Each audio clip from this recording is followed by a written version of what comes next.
Hello and welcome to this video tutorial where we will look at the ways you can add an image column to your grid. This is how our grid looks like. We have columns with strings, date values chosen from a drop-down calendar, a lookup column, and currency.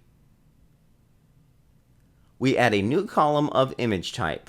In order for the column to work, we must provide a list with images. We create the list, but we leave it empty.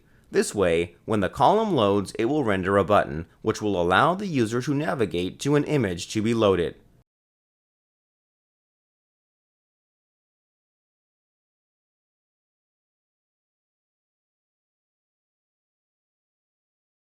Here is the button. We choose an image and we see it scaled into the cell.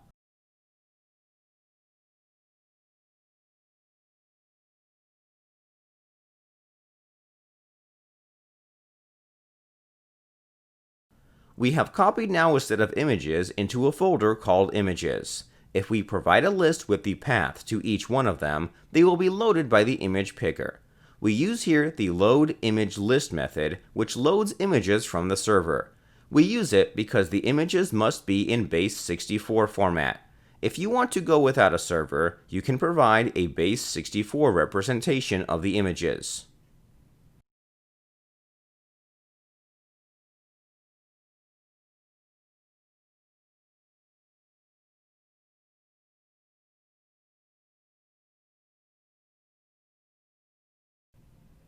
We can add some more settings to the image list. We will use width and item size.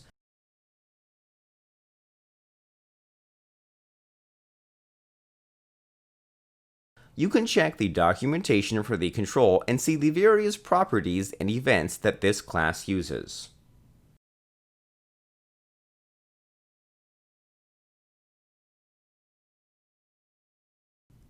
Let's refresh the page. As you can see, the drop-down images are drawn considerably larger.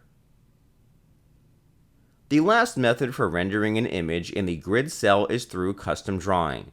We are going to handle the custom draw cell event of the grid. In it, we check if the second column is being drawn and we get the value of the cell. We will place inside the cell a lookup whose options will be the same as the names of the image files. So, when we get the selected option, we create a div element and an image element whose image URL points to the image file that we want to render. Now we replace the seventh column to be of lookup type and make the list to hold just the names of the files.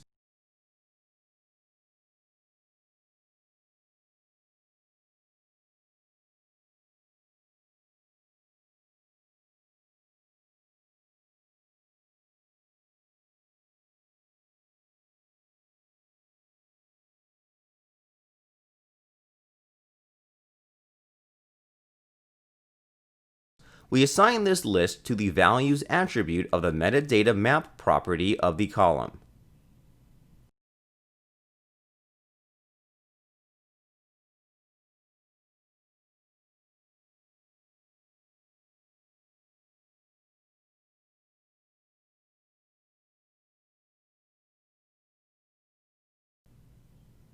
If we refresh the page, you can see that we have a list with options to choose from.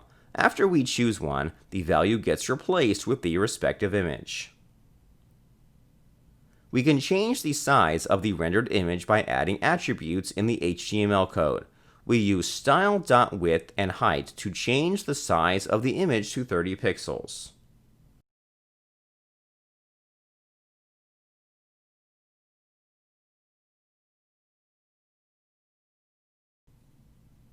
When we refresh the page and choose an image, the chosen image is smaller. And this is the end of our overview about the ways you can render images in a grid. Thank you for watching and thank you for your interest in MindFusion Developer Tools.